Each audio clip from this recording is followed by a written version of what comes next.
ہم جن نیچرل فنومیناز پر، قدرتی عوامل پر ہم بات کر رہے ہیں، ممکن ہے کہ اس میں کچھ لوگوں کے لیے اس میں دلچسپی کا پہلو نہ ہو، لیکن یہ ان اصحاب کے لیے یا ان لوگوں کے لیے جو اپنی زندگی میں سکون چاہتے ہیں، جو سمجھتے ہیں کہ ہماری روح ہمارے جسم کا یا ہماری زندگی کا ایک بڑا اہم حصہ ہے اور اس کی تسکین کیے بغیر ہم سکون کے ساتھ زندگی نہیں گزار سکتے، ان کے لیے اس میں بہت کچھ ہوگا انشاءاللہ تعالی، اگر آپ سنتے رہیں گے اور اس کو آخر تک جانیں گے۔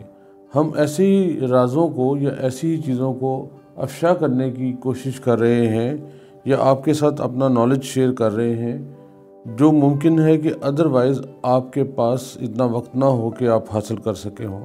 آج بھی ہم اصل میں روح کے حوالے سے یا اپنے جسم کے حوالے سے بات کر رہے ہیں۔ یہ اس لیے کر رہے ہیں تاکہ ہم اپنے جسم سے، خاکی جسم سے، اپنی روح کے ساتھ پوری دنیا کا مشاہدہ کر سکیں اور کائنات کا مشاہدہ کر سکیں۔ آج ہم پیکر نور کے حوالے سے بات کر رہے ہیں۔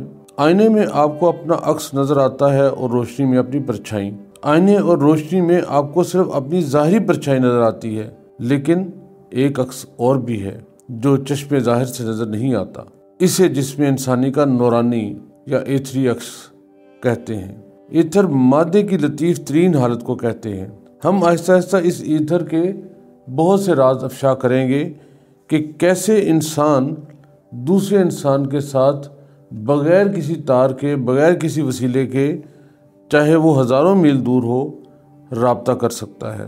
بہرحال مادے کی 3 حالتیں ہمارے علم میں ہیں، یعنی یا وہ سیال شکل میں پایا جاتا ہے جیسے پانی، یا ٹھوس حالت میں جیسے برف، یا گیس کی شکل میں جیسے بھاپ۔ مادے کی چوتھی حالت وہ ہے جو ایتھر کے روپ میں پائی جاتی ہے۔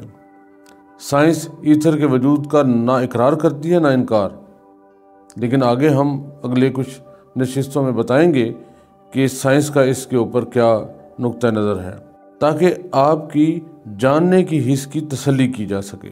آپ اسے پلازمائی درجہ اور فیلڈ آف فورس کہیں یا ایتھر، بہرحال مادے کی ایک چوتھی لطیف ترین صورت موجود ضرور ہے، کیونکہ اس کے بغیر فطرت کے بعض اہم ترین مظاہر جیسے کہ ریڈیشن یا تابکاری، اس کی بھی تشریح ممکن نہیں۔ پھر انسانی جسم کے نورانی حصے یا ایتھری پرچھائی کو ہمزاد کہیے یا اپنا وجود لطیف، بات ایک ہی ہے۔ تمام زندہ جسموں سے ایک خاص قسم کی برقی مقناطیسی رو، الیکٹرو میگنیٹک کرنٹ نکلتا ہے، اور اس کا پہلے بھی ہم ذکر کر چکے ہیں۔ یہ بڑی اہم چیز ہے۔ خود ہمارے جسم سے بھی کبھی کبھی جسم انسانی کا برقی مقناطیسی حالہ آنکھ سے نظر آ بھی جاتا ہے۔ یہ الیکٹرو میگنیٹک رو ہر انسانی جسم کے گرد ایک نورانی حالے کی شبیہ اور شکل اختیار کر لیتی ہے۔ نور کا یہ حالہ جسم انسانی سے چند انچ کے فاصلے پر مجسم شکل میں ہمیشہ موجود رہتا ہے۔ کہا جاتا ہے کہ موت صرف جسمانی وجود پر وارد ہوتی ہے، انسان کا نورانی وجود ملک الموت کی دست برد سے محفوظ رہتا ہے۔ بعض لوگوں کا دعویٰ ہے کہ وہ اپنے ایتھری وجود ہمزاد کو تابع کر کے اس سے طرح طرح کے کام لے سکتے ہیں۔ اس میں پھر میں سر راہ ذکر کرتا چلوں کہ ہمزاد کے اوپر ہم مزید بات کریں گے اور بتائیں گے کہ ہمزاد اصل میں ہے کیا، اس کو قابو کیسے کیا جاتا ہے۔ آپ کو ہم مجرد تجربہ شدہ اس کا طریقہ بتائیں گے جس میں آپ حقیقتاً ہمزاد کو اپنے سامنے لا کھڑا کریں گے۔ جہاں تک اس بات کا تعلق ہے کہ انسانی جسم سے الیکٹرو میگنیٹ لہریں نکلتی ہیں، تو اس کا تجربہ اکثر و بیشتر حضرات کو ہوتا رہتا ہے۔ میرے اپنے حلقہ احباب میں ایک صاحب ہیں، اکثر ایسا ہوتا ہے کہ تاریکی میں انہوں نے دیکھا کہ دونوں ہاتھوں کی انگلیوں سے بے رنگ قسم کی روشنی نکلنے لگی۔ شدید اعصابی حساسیت رکھنے والے لوگوں کے جسم سے اعصابی تناؤ کا بہاؤ، نروس ڈسچارج کثرت سے ہوتا ہے۔ اس قسم کے لوگ بہت آسانی سے اپنے جسم سے نکلنے والی لہروں کا مشاہدہ کر سکتے ہیں۔ نیم تاریک کمرے میں اگر وہ دونوں ہاتھوں کی انگلیوں کو آپس میں ملا کر جھٹکے کے ساتھ الگ کریں تو ممکن ہے کہ انگلیوں میں سے ایک نیم سفید خاکستری دھند نکلتی نظر آ جائے۔ ضروری نہیں کہ ہر بار ایسا ہو، کہنا یہ ہے کہ ایسا ہو بھی سکتا ہے۔ جسم سے برقی مقناطیسی قسم کی لہروں کے اخراج کا معائنہ سائنسی طریقے پر بھی کیا جا سکتا ہے۔ تکنیک یہ ہے کہ ہاتھ کو اسپیشل فلٹر سے نکلنے والی الٹرا وائلٹ شعاؤں کی دھار کے سامنے رکھ دیا جائے۔ اس صورت میں انسانی جسم کے نروس ڈسچارج یا بہنے والے اعصابی تناؤ کا عکس حاصل کیا جا سکتا ہے۔ مرحوم علامہ نیاز فتح پوری نے اپنے ایک مضمون میں مسیح الملک حکیم اجمل خان مرحوم کی کسی مریضہ کا ذکر کیا ہے۔ اس مریضہ کے جسم سے چمکدار روشنی نکلتی تھی۔ علامہ مرحوم نے اس سلسلے میں ڈاکٹر کلینر کی نادر کتاب ہیومن ایٹماسفیئر کا حوالہ بھی دیا ہے۔ یہ کتاب میری نظر سے گزر چکی ہے۔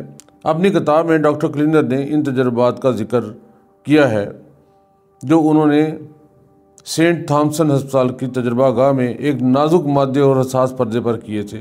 ان تجربات سے ثابت ہوا کہ انسانی جسم سے مختلف طول بوجھ، مختلف رفتار اور مختلف رنگوں کی شعاعیں نکلتی ہیں۔ جن دو آدمیوں کے جسم سے نکلنے والی شعاؤں کی فریکوینسی یکساں ہوتی ہے وہ بہت جلد ایک دوسرے سے قریب تر آ جاتے ہیں، اور جن کی جسمانی شعاؤں کا پیمانہ مختلف ہوتا ہے وہ مختلف مزاج، مختلف عادات اور مختلف کردار کے مالک ہوتے ہیں۔ یہ بھی طے ہے کہ انسان کا نورانی جسم اس کے مادی جسم پر اثر انداز بھی ہوتا ہے اور اس کا اثر بھی قبول کرتا ہے۔ شدید جذباتی کیفیت یعنی غصہ، خوف اور محبت، اس کے زیر اثر انسانی جسم سے اعصابی توانائی کا بہاؤ یا شعاؤں کے اخراج کی رفتار تیز تر ہو جاتی ہے۔ اس کا اثر انسان کے نورانی وجود پر پڑتا ہے، اور کبھی انسانی نورانی وجود کائنات کے نادیدہ اثر کو قبول کر کے، جیسے خواب میں، اس کے خاکی جسم کو متاثر کرتا ہے۔ بہرحال ہمارے دونوں جسموں اور وجودوں کے درمیان اثر اور بعض اثر، عمل اور رد عمل، عکس اندازی اور عکس پذیری کا سلسلہ اس وقت تک جاری رہتا ہے جب تک موت کا ابدی ہاتھ انسان کے لطیف مادی جسم کو اس کے کثیف مادی جسم یعنی پیکر خاک سے کاٹ کر علیحدہ نہیں کر دیتا۔ اس کے بعد دونوں جسموں کی منزل مقصود الگ الگ ہو جاتی ہے، جیسا کہ پچھلے ہم نے پروگرام میں بات کی تھی، یعنی دائمی جدائی۔ اللہ تعالی ہم سب کا حامی و ناصر ہو۔ کل مزید بات کریں گے۔ اللہ حافظ۔